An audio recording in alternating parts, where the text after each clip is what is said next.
Bonjour à tous, je suis ravie de vous retrouver dans cette nouvelle vidéo. Et comme la première fois que je vous avais fait une vidéo un petit peu blabla sur le fait d'avoir un cheval ou combien coûte un cheval vous avez beaucoup plu, eh bien on se retrouve aujourd'hui pour parler un petit peu ensemble d'un sujet assez tabou qui sont les éperons. Puisque en effet c'est un instrument que l'on associe souvent au fait d'être un instrument de torture et pourtant c'est absolument pas le cas. Donc voilà, je vous invite à regarder cette vidéo où on va en parler ensemble. C'est parti! Donc tout d'abord, je voudrais commencer justement par un grand disclaimer sur le fait que les éperons ne sont pas là pour torturer de façon très vicieuse l'ensemble des chevaux sur qui on les utilise. En effet, c'est un outil, ce qu'on appelle une aide artificielle, donc ça fait partie de la famille des aides du cavalier. Et donc c'est une aide qui va nous permettre d'être plus précis ou d'apporter un petit peu de jus à un cheval qui est un petit peu mouligasse et qui est toujours en arrière de la jambe. Et c'est absolument pas un outil qui va nous servir à trouer les flancs de notre cheval comme on l'entend parfois. Ceci étant dit, bien sûr, c'est un outil qu'on doit mettre uniquement entre les mains et surtout sur les jambes de cavaliers qui sont déjà confirmés, mais vous inquiétez pas, on va parler de ça tout au long de cette vidéo. Le premier point que je souhaitais aborder avec vous dans cette vidéo, c'est pourquoi mettre des éperons ?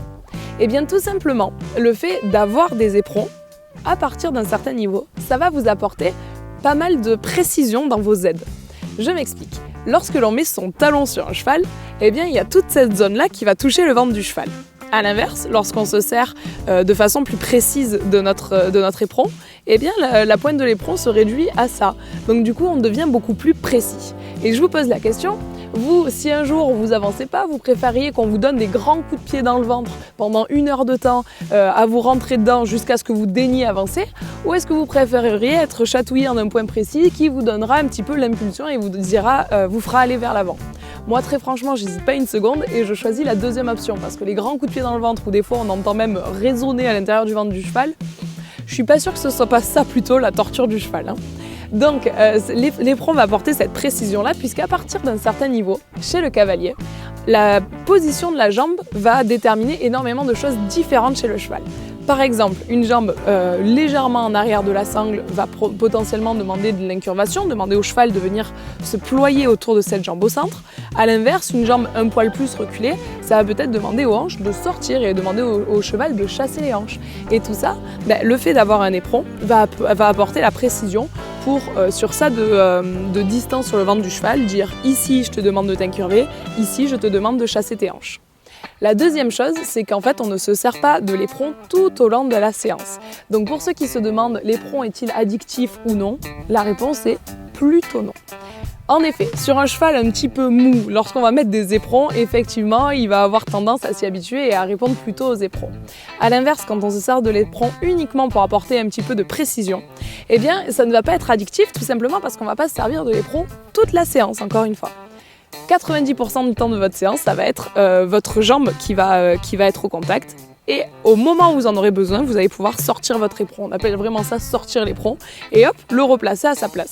S'ensuit de façon logique la question, à quel cavalier l'éperon est-il destiné ? À nouveau, c'est très simple. Vous vous doutez bien que quand un cavalier a des jambes qui font un petit peu essuie-glace, il n'est pas encore prêt à porter des éperons. En tout cas, à mon sens, et je pense que c'est assez logique. Donc, pour pouvoir porter des éperons, il faut une jambe fixe, pas une jambe qui se balade de droite à gauche.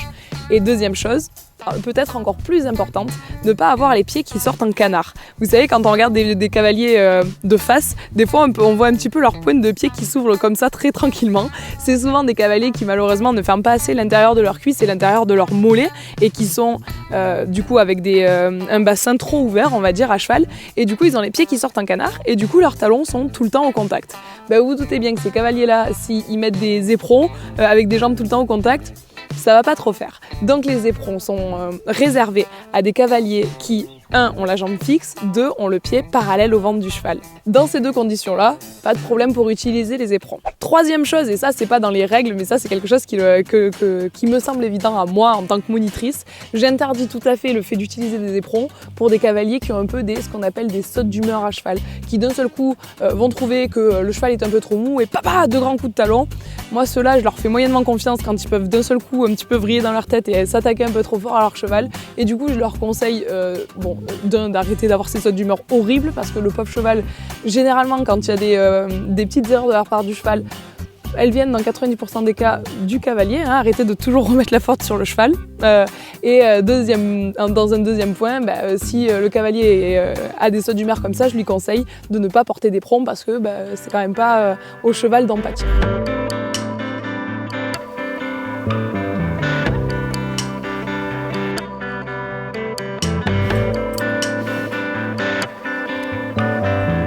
La question qui se pose ensuite, c'est dans quelle discipline utiliser des éperons?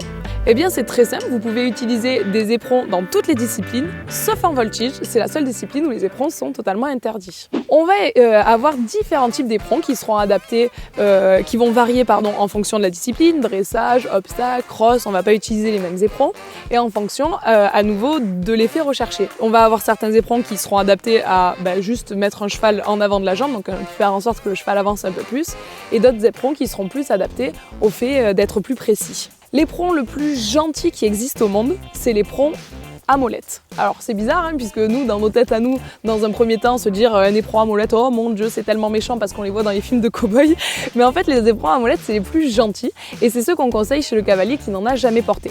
Tout simplement parce que la molette va pouvoir, en cas de mauvaise action de la jambe du cavalier, rouler sur le poil du cheval et ne pas se planter comme ferait un éperon plus fixe. Donc l'éperon à molette c'est le plus gentil de tous. Donc comme je vous disais, il existe différents types d'éperons. Ils vont se différencier de par la longueur de leurs branches, une courte branche ou une longue branche au bout du pied du cavalier. Et ils vont se différencier aussi par leur profil. Il existe des éperons à molette, des éperons ronds, des éperons carrés, etc. Mais si ça vous intéresse, je vous ferai très prochainement une vidéo entièrement dédiée à ça où je vous montrerai tous les types d'éperons et lesquels utiliser quand. Mais pour que cette vidéo-là soit complète, je souhaite quand même vous dire que si la branche est courte, généralement, on réserve ces branches-là à des disciplines où on monte avec des étriers courts. Cross, CSO. Et par contre, si la branche est un peu plus longue, c'est plus adapté à une discipline où on monte avec des étriers, Mathilde. On monte pas avec des éperons, on monte avec des étriers plus longs. De toute façon, parce que plus on va descendre nos étriers, moins on sera en contact avec le ventre du cheval, et donc plus il va nous falloir des branches longues pour espérer le toucher un cheval. Moi, par exemple, je monte mon cheval quasi quotidiennement avec des éperons. Et je varie le profil de mon éperon en fonction de la discipline que je vais pratiquer, mais aussi de l'envie du cheval du moment. Par exemple, en hiver, il n'est pas rare que mon Hollandais gentil soit un petit peu excité par le fait qu'il fasse froid, etc. Donc il va avoir envie d'avancer. Je vais pas du coup à ce moment-là sortir des gros éperons énervés parce que sinon j'aime autant vous dire que je reste pas très longtemps sur son dos.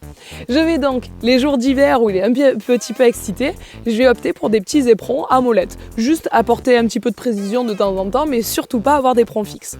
Les jours d'hiver où il a toujours envie de travailler mais je vais avoir envie d'un peu plus de précision, par exemple en dressage, je vais aller me chercher des petits éperons à bourron qui sont très gentils et qui vont à nouveau juste apporter la précision dont j'ai besoin. A l'inverse, en été, quand il fait chaud et que monsieur a un peu plus la flemme, je vais me tourner vers des éperons carrés qui vont me permettre d'allier précision mais aussi un peu plus d'impulsion de façon à ce que mon cheval pousse avec ses postérieurs parce que le plus dangereux pour un cheval, c'est d'effectuer ses mouvements sans pousser sur ses postérieurs, mais ça promis, je vous en parlerai un petit peu mieux sur une vidéo comment mettre un cheval sur la main. Enfin voilà, je crois qu'on a fait déjà un gros tri, on a bien débroussaillé le sujet des éperons. C'est quelque chose que j'hésitais un petit peu à aborder sur ma chaîne parce que je sais que je vais avoir des « Ah, tu martyrises ton cheval, machin, etc. » C'est pour ça que je vous ai donné cette explication-là. Après, chacun ses opinions. Moi, je pense qu'avec ces explications que j'espère assez claires, vous allez comprendre que ce n'est absolument en aucun cas un moyen de torturer mon cheval. De toute façon, vous savez comme je l'aime, donc je risque pas de le torturer un jour. Et c'est pas pour rien qu'à très gros niveau, tout le monde monte avec des éperons. Donc je disais que on a réussi à débroussailler un petit peu le sujet des éperons. Je vous ferai d'autres vidéos là-dessus pour que ce soit totalement fait et que vous soyez des experts en éperons. La grosse conclusion que je ferai à cette vidéo, c'est que l'éperon c'est un outil génialissime, mais il y a un gros mais, c'est à utiliser dans un premier temps avec un moniteur pour qu'il vous donne les bons réflexes et ce n'est pas à mettre entre les mains de n'importe qui. Sur ce, j'espère du fond du cœur que cette vidéo vous a plu, qu'elle vous a intéressé, que vous avez appris des trucs. N'hésitez pas à me dire dans les commentaires si c'est le cas. Restez connectés pas très loin sur la chaîne, tout simplement parce qu'arrivent très vite les compléments pour cette vidéo. Je pense que la vidéo sur les éperons, pour l'instant on a dans l'idée de le faire en 3 parties, donc là vous avez vécu la partie 1, mais arrivera bientôt la partie 2 et la partie 3. Si ces 2 parties là vous intéressent, eh bien abonnez-vous à la chaîne si ce n'est pas déjà fait, likez la vidéo, partagez-la sur tous les réseaux sociaux. Moi je vous fais tout plein de bisous et je vous dis à très bientôt.